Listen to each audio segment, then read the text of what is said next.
Señora, buenas noches. ¿Qué dicen? Gracias por estar, No, gracias por invitarme. Bueno, ¿le encantó la presidenta? Bueno, sí, la estábamos extrañando, ustedes lo dijeron. Bueno. Teníamos síndrome de abstinencia de Y Cristina.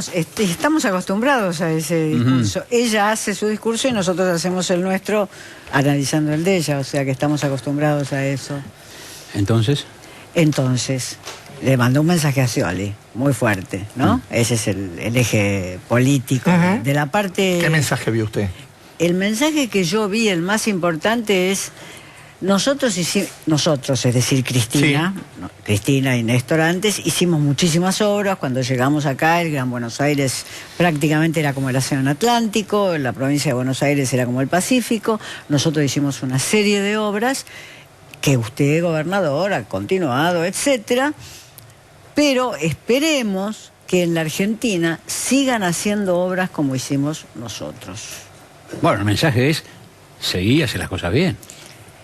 Yo creo que es más que eso. A ver. Yo creo que es el mensaje del monarca que se despide casi con la convicción de que el monarca que viene, que es su heredero, esto ya está fuera de discusión, Cristina lo aceptó como heredero, sea un hijo deseado o no deseado, lo aceptó, que el monarca que viene no está en la plena posesión de la grandeza que tuvo la reina que se va.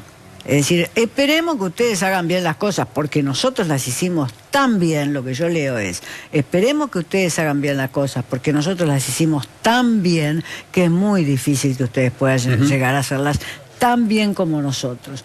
Pero como nosotros las hicimos tan bien, dice Cristina, aunque ustedes no la hagan tan bien como nosotros, igual esto va a seguir en marcha. Este me parece una parte importante del discurso de ella, ¿no? ¿Y cómo...? A ver, porque hay también impresiones que uno tiene, ¿no? Digo, ella no estaba públicamente desde el 5 de agosto. Desde el 5 de agosto a hoy pasaron infinidad de cosas, ¿no? ¿A usted también le queda la sensación de que cuando ella aparece, más que aparecer, irrumpe? Como si hubiera un espacio vacante... y ella de repente viene, más allá del contenido de las cosas que dice, que son discutibles muchas, me refiero en cuanto a presencia, ¿no? Como que hay un liderazgo muy fuerte y como que viene un tiempo, cualquiera sea el que lo encarne, muy distinto. Yo creo que sí, que es exactamente eso, es decir, no viene un liderazgo carismático. No le veo a ninguno de los que están en carrera las características de un liderazgo carismático. No sé si los argentinos además van a querer una vez más un liderazgo carismático y van a extrañarlo, quizás se adapten a un liderazgo no carismático. Entonces, es como si tuviéramos un teatro, donde estamos todos sentados, habituados a que haya revistas, orquestas, capo de compañía todo el tiempo. Y de repente cuando no es eso y nosotros seguimos sentados en el teatro, la ausencia de eso nos causa una extrañeza. Es decir, la ausencia de Cristina durante 15 días empieza a generar infinidad de hipótesis. Que no salió a hablar porque no le gustó que Scioli ganara nada más que por 38,5, que hubiera preferido ganara por 41,4, que no salió a hablar porque en realidad ella no quiere mostrarse con Scioli para no quitarle votos a Scioli, acto de autolimitación que me parece improbable. Improbable. Está bien manejarla como hipótesis de imposible cumplimiento. Imposible cumplimiento e improbable de ser pensada por alguien con un perfil político tan narcisista como es el de Cristina, pero por las razones que sea, teníamos el teatro abierto, acostumbrados a entrar a 1 hora de la tarde y tener el espectáculo al cual nos guste o no nos guste, nos hemos habituado y ese espectáculo no se producía. Que no haya estado en el espacio de las inundaciones no es lo que me produce a mí más extrañeza. En realidad porque me molestan a mí los políticos con botas altas caminando por el barro. Creo que tienen que estar en los escritorios organizando lo que tienen que hacer y no bueno, caminando. La presidenta dijo que lo que ella hizo fue exactamente no eso. Lo sé. Ella dijo que lo mandó a Aguado y a Aníbal. Sí. Es decir, a Aguado de Pedro y Aníbal Fernández. Ella dijo que los mandó a ellos y a los chicos de la Cámpora. No sé si se está organizando o no organizando. ¿Cómo trabaja la presidencia? La presidenta, convengamos que es un misterio. ningún periodista que yo sepa pasó como invitado, una cosa normal en cualquier presidente, como invitado un día entero en la Casa de Gobierno o en Olivos para ver cómo es la mecánica de trabajo. No para enterarse de... No, ustedes no fueron, ¿no? No, desde ya que no. Por ahí algunos fueron, pero después no lo contaron, porque, qué sé yo. Pero no lo sé, ¿eh? Pero no, o sea, la mecánica de su trabajo nos resulta completamente desconocida. O sea que no sé si estuvo organizando lo que se hacía en la provincia de Buenos Aires o le dijo en efecto a Guado de Pedro, andá y organiza un poco a los cámporas. ¿Usted se imagina a Cristina protagonista en este nivel de hoy, de la cadena de hoy, de acá al final de la campaña o hasta el 10 de diciembre inclusive? Vamos a la segunda parte del nivel de hoy, que yo creo que fue la más larga cronológicamente, que fue lo que hizo para la tribuna, es decir, cuando ella se dedica a pasear por los patios. Yo creo que eso ella lo va a hacer, porque además esa es su base política en el sentido pasional. A esa gente le habla de Malvinas, del Papa, de Néstor, les da el mensaje que caliente el ambiente, digamos, y eso yo creo que ella lo tiene que hacer porque ella está en una perspectiva de mantener una figura política de liderazgo. No digo para nada que ella pueda manejar el gobierno de Scioli, lo descuento, no lo va a manejar, pero sí para mantener una figura política de liderazgo de gran visibilidad dentro de lo que es la escena política argentina.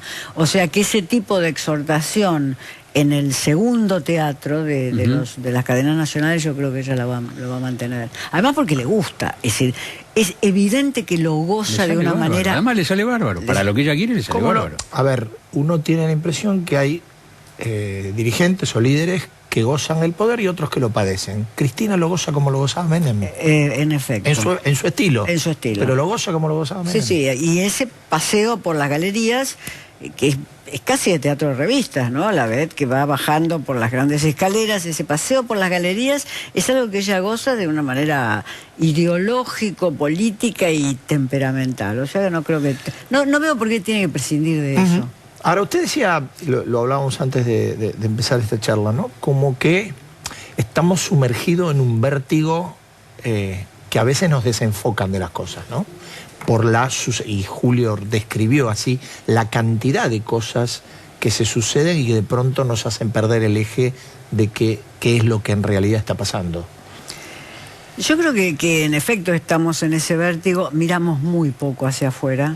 Esto es lo primero, los argentinos nos hemos convertido verdaderamente en gente, en personas que nos importa muy poco lo que está sucediendo afuera, porque si no nos tendría que importar Brasil muchísimo. Y Brasil le importa a los exportadores que venden autos, a los importadores que no sé qué compran, les importa prácticamente solo a los capitalistas y a los que tienen relaciones. No les importa a nadie eso.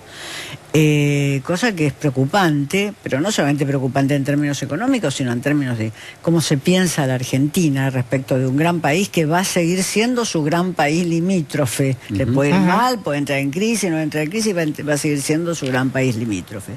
Y eso lo que crea son ciertos reflejos muy provincianos. Por ejemplo, lo de la hija de Rossi. Yo he enseñado muchas veces afuera y en las grandes universidades que se mencionan, es decir, en Harvard, en Berkeley, en Columbia, en Nueva York. Graduadas, porque es una graduada que tiene un máster, todavía no mostró el título, pero pongamos, gente con máster, que sus profesores puedan recomendar calurosamente. En las grandes universidades norteamericanas y europeas hay más de cientos. El destino ineludible de esas personas a los 26 años no es ser miembro del directorio del banco más grande de los países de donde provienen. Eso es seguro. Tomemos listas, eso es seguro. No hay ningún estudiante hindú con doctorado, porque digamos, sin doctorado ya es que se está dejando los estudios de graduación a la mitad. La primera mitad es la maestría y la segunda mitad es el doctorado. La señorita Rossi carece de doctorado, ni siquiera lo ha iniciado. Pero digamos, un estudiante hindú con doctorado, para pensar en un gran país, o un estudiante brasileño con doctorado, no llega a la India o a Brasil y es nombrado miembro del directorio del más grande banco de ese país. Y eso no tiene nada que ver con la juventud ni con la capacidad. Eso tiene que ver con que hay lo que se llama un cursus honorum, un curso de vida en el cual hay ciertas metas y hay ciertos requisitos que se tienen que cumplir. Entonces, el nombramiento de esta señorita es hecho solo por la razón de que es la hija de un ministro de este gobierno, lo cual me parece infinitamente repudiable. Y a una persona que estuvo trabajando con los Verdes y en el Parlamento Europeo debería darle vergüenza.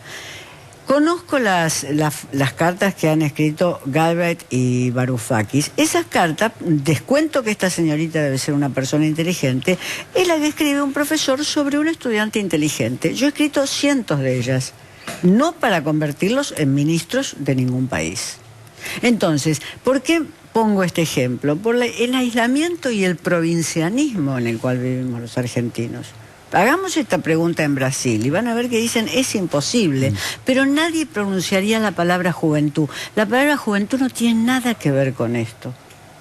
¿Usted cree que este tipo de prácticas, que es quizás de la más notoria, o la más notoria últimamente, pero no es la primera, se termina el 10 de diciembre con el gobierno de Cristina? No se terminan. Es de las prácticas, el nepotismo no es depositario solamente de la familia Rossi, que parece que es reincidente la familia Rossi en actos de nepotismo, pero no creo de ninguna manera que haya que pensar que la familia Rossi es la depositaria del nepotismo. Yo creo que esto es algo que está más difundido. Y también está difundido en los países que he nombrado, en Brasil, etcétera. Lo que pasa es que los ascensos no son tan extraordinarios. Sarkozy nombró a un hijo en alguna parte en Francia, pero lo nombró de costado. No se le ocurrió que un hijo suyo podía ser miembro del directorio del Banco de Francia. Bueno, Bachelet lo nombró y lo hizo renunciar. De todas maneras, este hijo parecía tener las credenciales para el bien y para el mal, digamos. Que alguien nombre a un hijo suyo, además está la otra cuestión que me parece que habría que separar. Que alguien nombre un hijo suyo de manera directa en su oficina de trabajo es algo que no se debe hacer, pero que uno podría empezar a encontrar razones por las cuales se hace, que no son puro corrupción nepótica.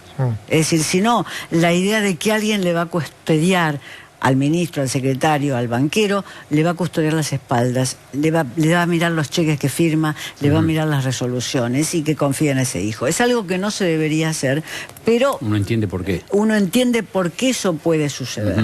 Ahora, que yo sepa, el señor Rossi no es presidente del Banco Nación Argentina, ni aspira a ello. O sea que su hija está puesta en un lugar como si le hubieran puesto también jefa de todos los hospitales del planeta. Es decir, no tiene nada que ver con él. Aunque nos queda muy poquito, yo haría una pregunta. ¿Y cómo no? En todo el rato que estuve charlando, se refirió al gobierno de Scioli como si diese por descontado que Scioli iba a ser el presidente. ¿Es lo que usted piensa o es lo que uno, quizá equivocadamente, escuchó entre sus palabras? Yo creo que está bien, tendría la interpretación que usted me hace, está bien, yo tendría que contestarla. Yo creo que estamos habituados a que el peronismo gane las elecciones. Y cuando digo peronismo, ahora sí es peronismo, porque lo que Scioli ha armado es una estructura PJ. Él ha cosido todo lo que Cristina por momentos descosió, todos los impresentables de cada una de las provincias, Scioli los volvió a coser. Bueno, Cristina también los cosía, pero Scioli los tiene. Entonces uno más bien tiene el reflejo de que cuando en una elección hay competencia, el peronismo gana. Reflejo que no tuvo razón de ser en el 83 cuando ganó Alfonsín, así que es probable que no gane Scioli ahora. Tampoco cuando ganó de la Rúa en ese momento. Aunque ahí había una convergencia de fuerzas que venían del peronismo. Quizás sea por eso que yo digo cuando gobierne Scioli, o también porque tiene una ventaja grande, que hay que ver cómo los otros descuentan. Muchas gracias. Gracias, No, gracias muy a amable. ustedes. Venimos, me dicen acá, en 102 segundos. Muy bien. Nos Una espera linda- Alberto Pérez, el jefe de gabinete de Scioli.